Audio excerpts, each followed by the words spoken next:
Well, hello everybody. I hope everybody is having a great day today. And I'm going to adjust my camera here a little bit. Okay, that's much better because I wanted you to see this beautiful plant that I've raised. This is a lemon tree, by the way, and I raised it from a little seed to where it's at now. It's about 2 years old. Now, welcome. Welcome to my channel. This is Coffee Time with Grandpa, and I am so glad you're here and so glad you have found my channel. I do these videos practically every day or every other day. If I miss out on a long form video, I go ahead and post some short videos to keep you engaged in the topic that we're discussing. This week, we're going to be discussing good health in your 60s and 70s and 80s and beyond. How to remain healthy, how to not fall into that pitfall of bad health.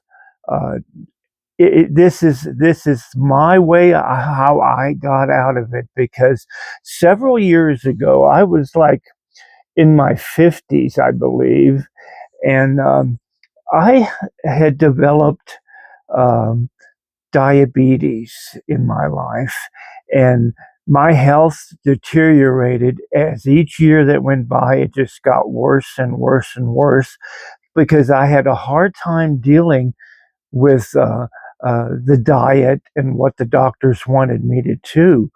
I couldn't I couldn't seem to break away from certain things because I had a sweet tooth and I love bread. I love those carbs, and it took me over a decade of living a miserable life to finally wake up and smell the coffee and try to do something to improve my life. So I started researching online on what diabetic patients can do besides popping all the pills that they end up giving you to try to control it. But they try to manage it, but they don't get to the cure. They don't get to, how do I get rid of this diabetes that is affecting my life? So I did my research diligently. I found out that I could use natural plants, natural teas that would help me digest sugar better into my system. And to make a long story short, I still have diabetes, but it doesn't affect my life anymore. Uh, I don't really uh, have much of a problem with it. I have learned not to cure it, but to live with it to where it doesn't affect me that much anymore. And this is what I wish for everybody out there, that uh, good health in your 60s or 70s or 80s and beyond is what the subject matter we're going to discuss today. There are 9 things that you really need to concentrate on in your life, and I'm going to mention all these 9 things. The very first thing on the list is you have to change your mindset. You have to redevelop the way you live by eating proper foods, getting away from a lot of those carbs. Now won't completely eliminate your diabetes in your system, but it will help you manage, and you will feel better. You will have more energy by eliminating a lot of the carbs in your system that your system cannot handle. When you're a diabetic, your system cannot handle carbs. So you really need to downsize your carbs. You can still consume carbs, but on a lower level. And if you consume a lot of carbs, make sure you add protein to your diet, because the protein in your diet, along with the carbs, will slow it down to where you won't be overwhelmed and you won't spike up. Your sugar won't spike up as much as. So always remember, when you're eating carbs, eat a lot of protein along with it. Uh, Another thing that you need to learn how to do, or if you haven't done it in the past, you really need to learn how to exercise. Now, there's different age groups, you can't do the exercise of a 20-year-old, but you can surely do the exercise of a 50 or 60-year-old, and learn to develop an exercise program that you are comfortable with, that you can do, and that isn't a strain on your body. A lot of times I will just sit in this lounge chair and I will move my legs. Of course, you can't see it, but I'm moving my legs up and down. I always do stretches like this.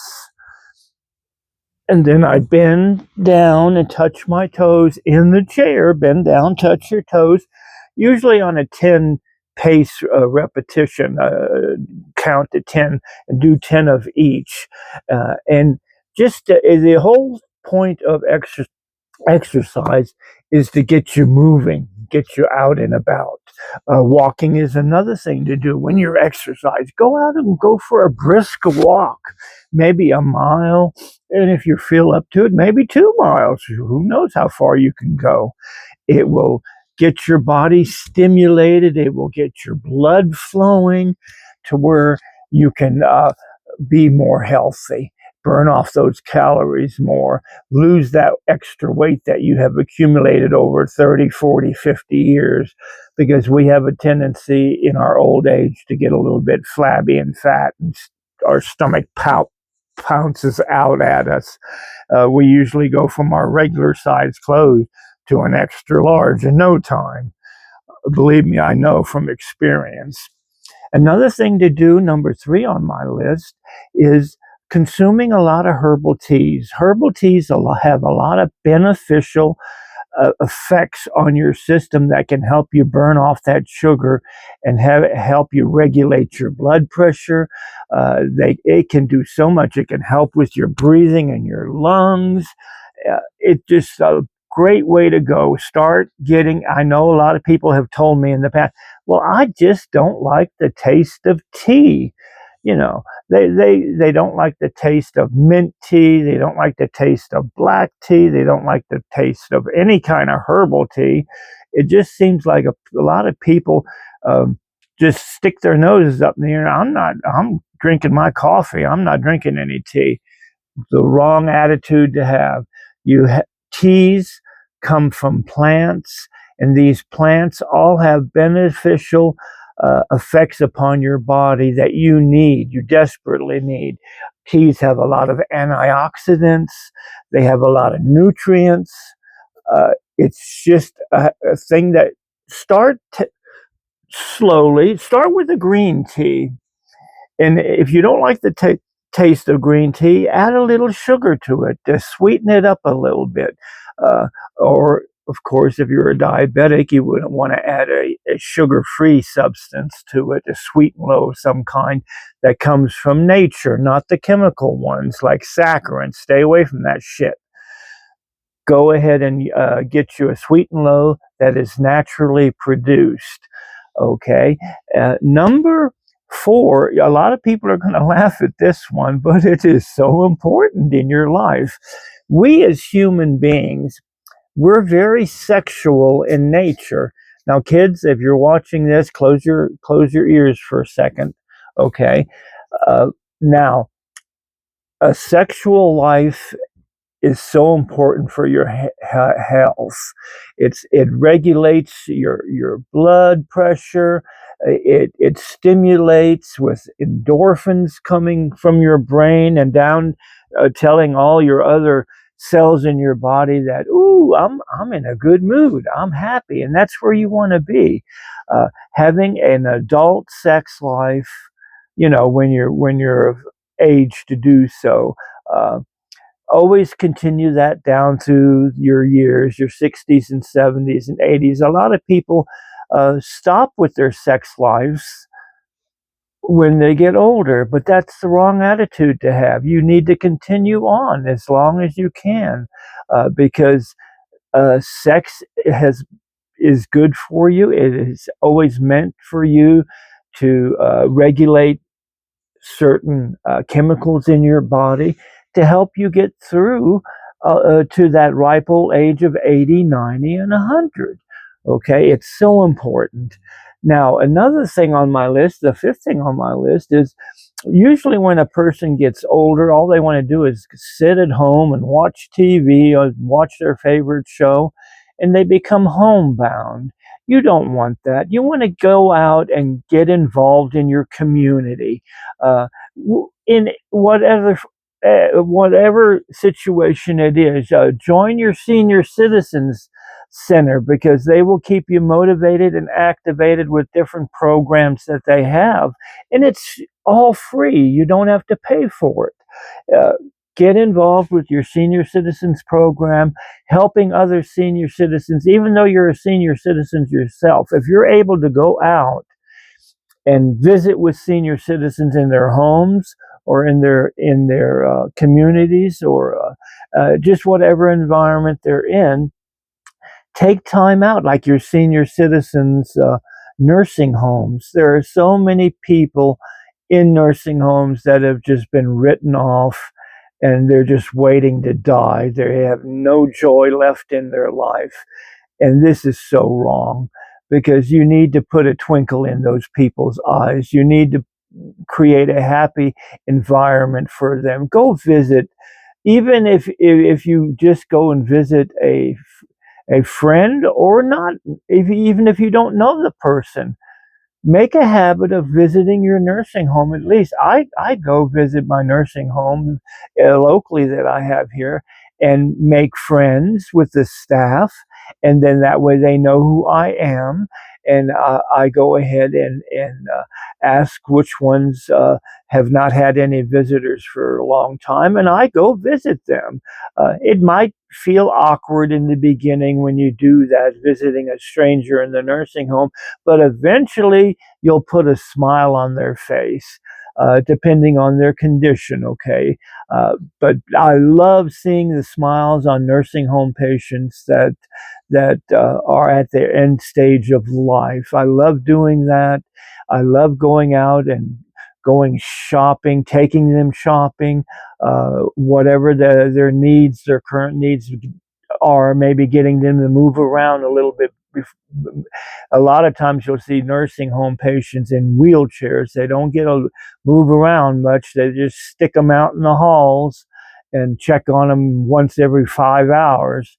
This is no way to live your life, especially coming at the end of your life. So please do something charitable. If you're able to, go visit people that are homebound or in nursing homes. It will make you feel better. It will cheer you up, and it'll give you purpose in your life. Another thing that is on my list is number 6, and that is, when you're getting older, you don't want to stop with life. You want to keep on going by learning new skills. If there's something you have not done in your life, by all means, get out and do it. When you're older, you have that time on your hands. Go out and learn a new skill, a new hobby, something that you're really interested in. I have so many interesting things that I want to discover in my life. I want to travel. I'm still able to go out and have a good time when I want to. I want to go walk in the woods. I can go walk in the woods. If I want to go to the lake that's close by, I can do that. I can camp out overnight if the weather is nice. I can have a barbecue out with me or other family members. I go out and enjoy life. Learning new skills is the way to go. You can learn so many new skills and so many new hobbies. There's so many things that have interested me in life that I have an endless list, a bucket list that I have not even completed. I'm not even halfway through my bucket list yet, and I'm in my 70s. Okay, number 7 kind of falls in the category I already talked about: visiting people in their nursing homes. Doing charitable work. Doing charitable work will not only benefit the person you're doing charity work with, but it will benefit yourself. It will put you in that mood of charity and compassion and love that you have for your fellow man to make you want to live a better life. Always remember, charity begots charity. And it's one of the things that Christ always taught us: go out and help people. In other words, go out and do charity work, because they will know you by your deeds, as the Bible says. Another thing is number 8 on my list, and that is always to kind of visit family and friends. Create your own family circle that you live around, the town that you're in. Go visit people and become friends with them. The more people communicate with each other, the more love they show, the more compassion, and the less likelihood you are to do something bad. It's just a great way to live your life by making friends, and go visit family members that you haven't visited for ages. It will just lift your spirits and lift your heart up to a higher realm, to where you will put a smile on your face every morning when you get up. You will have a smile on your face.